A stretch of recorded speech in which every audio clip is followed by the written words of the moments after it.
Salutare din nou și bine v-am regăsit pe canalul meu, oameni buni!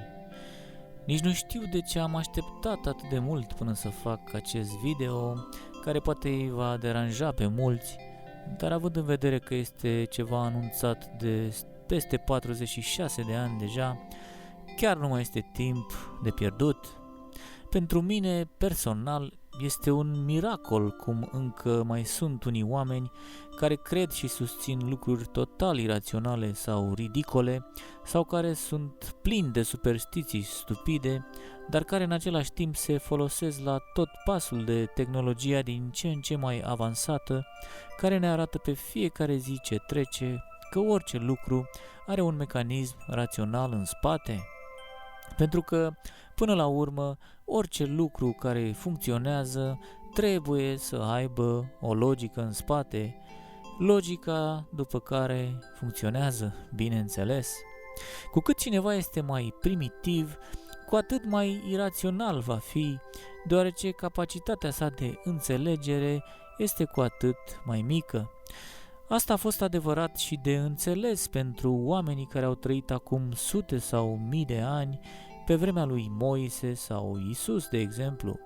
Dar odată cu imensul avans științific din ultimele câteva zeci de ani, oamenii au început să creadă din ce în ce mai puțin în lucruri inexplicabile sau în supranatural, iar toate acestea au fost intuite în mesajul primit de Rael Maitreya, fondatorul Mișcării Raeliene Internaționale, de la, țineți-vă bine, creatorii noștri umani din Biblie, denumiți Elohim de către vechii evrei, termen care a fost tradus în mod total eronat prin mult trâmbițatul Dumnezeu, această entitate ciudat de misterioasă care nu duce la nimic practic.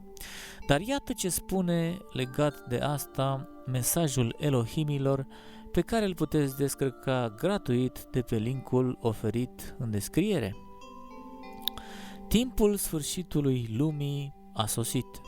Nu sfârșitul lumii într-o catastrofă care să distrugă Terra, ci sfârșitul lumii bisericii care și-a îndeplinit munca și a jucat rolul cu o anumită eficacitate.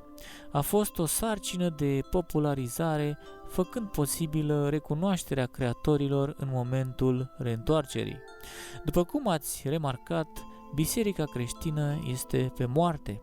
Este sfârșitul acestei lumi pentru că misiunea sa a fost îndeplinită, deși cu anumite greșeli, pentru că a încercat prea mult să îi divinizeze pe creatori.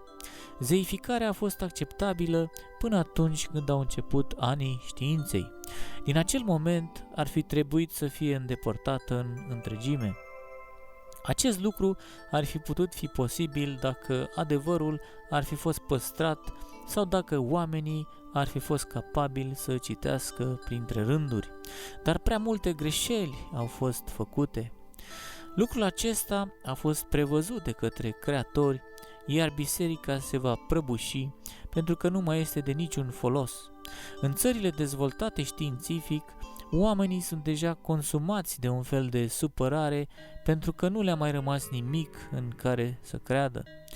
Nimeni nu mai poate crede încă într-un Dumnezeu ceresc care stă pe un nor cu o barbă albă, atotștiutor și omnipotent, ceea ce dorește biserica să ne facă să credem. De asemenea, nimeni nu mai crede în mici îngeri gardieni minunați, nici într-un diavol cu coarne și copite, așa că nimeni nu mai știe în ce să creadă. Numai câțiva oameni tineri au înțeles că dragostea este esențială. Ați atins anii de aur. Oameni de pe pământ, voi zburați în ceruri și vocile voastre sunt purtate în cele 4 colțuri ale terei pe calea undelor radio. Așa că a venit timpul să cunoașteți adevărul. După cum a fost intuit, totul se întâmplă acum pentru că pământul a intrat în era vărsătorului. Câțiva oameni au scris deja despre asta, dar nimeni nu i-a crezut.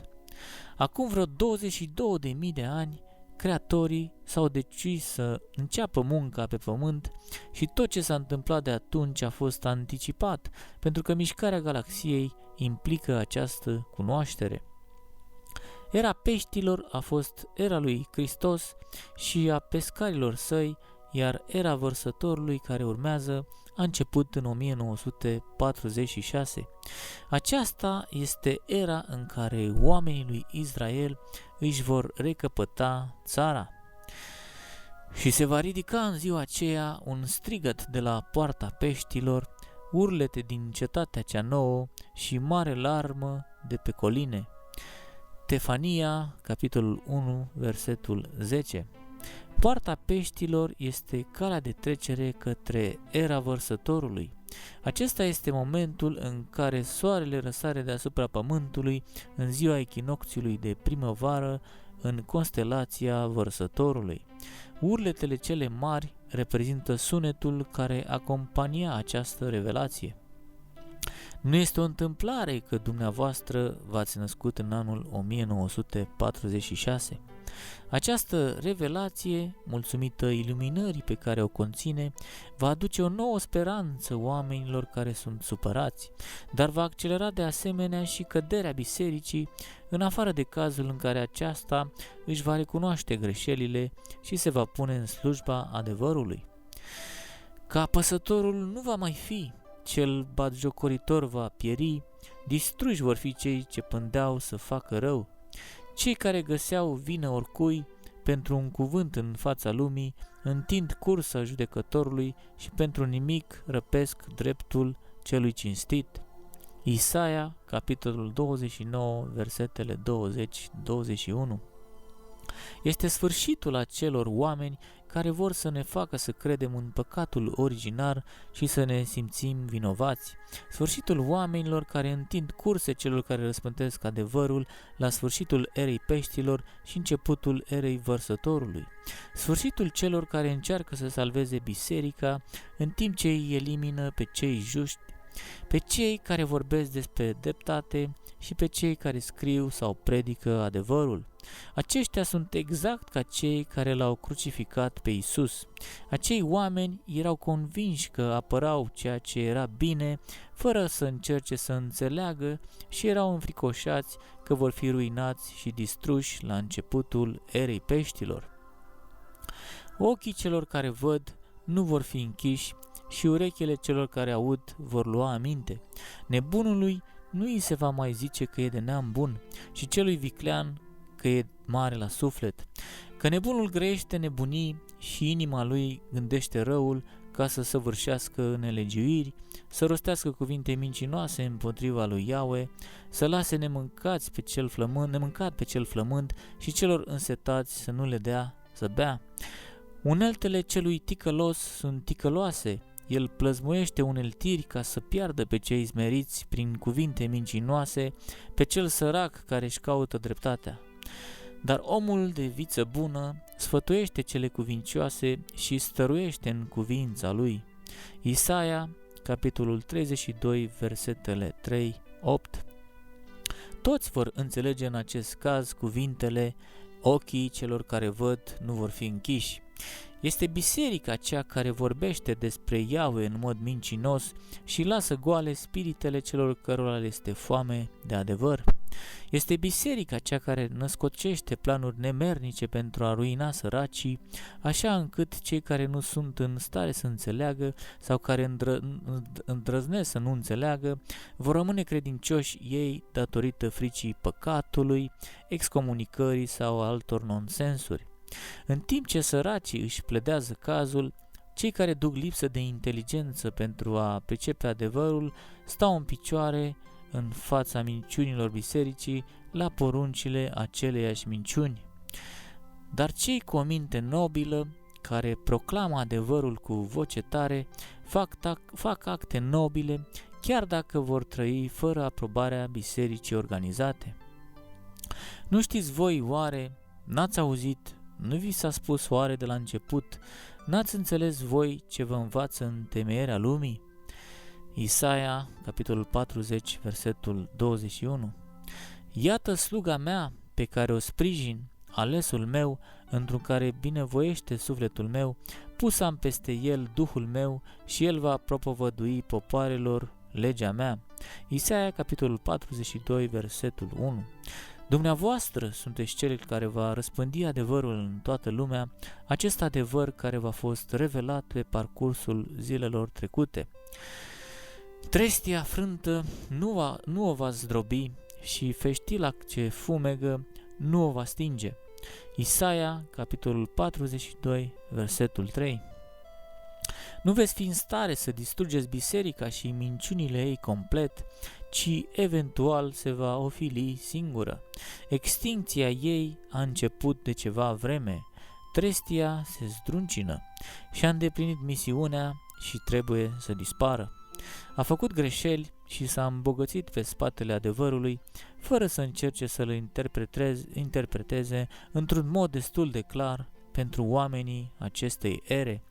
Dar nu fiți așa de aspru cu ea, pentru că a răspândit prin toată lumea cuvântul Bibliei, care este un martor al adevărului. Greșelile ei au fost mari, mai ales atunci când a injectat prea mult supranatural în adevăr și când a tradus greșit scripturile în Bibliile comune.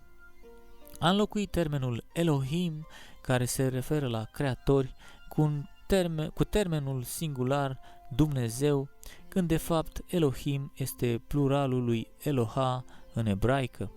În acest fel, biserica i-a transformat pe creatori într-un singur și de neînțeles Dumnezeu. O altă greșeală a fost să-i facă pe oameni să adore o cruce de lemn în memoria lui Iisus Hristos. O cruce nu este Hristos. O piesă de lemn sub forma unei cruci nu înseamnă nimic.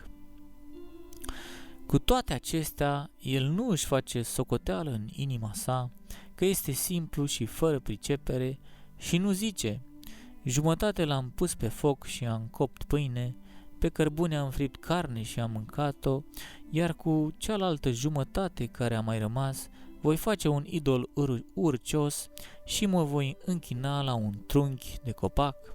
Isaia, capitolul 44, versetul 19. Ei bine, cam asta este ideea, fraților. Trăim în niște timpuri foarte speciale în care nimeni nu mai poate avea scuza că nu a putut înțelege cum am fost creați și de către cine. Pentru că am început deja să creăm noi înșine viață în laborator, iar acum noi știm că a venit din cer nu mai este ceva divin, noi zburând cu milioanele în fiecare zi. Dacă v-a plăcut acest video, eu vă aștept cu comentariile voastre și nu m-aș supăra nici dacă dați un like, un share sau vă abonați la canal. Pentru a înțelege cât mai bine totul, vă invit să urmăriți și playlistul din partea stângă, iar pentru cei care vor să mă cunoască personal, există videoul care v-a apărut în partea dreaptă.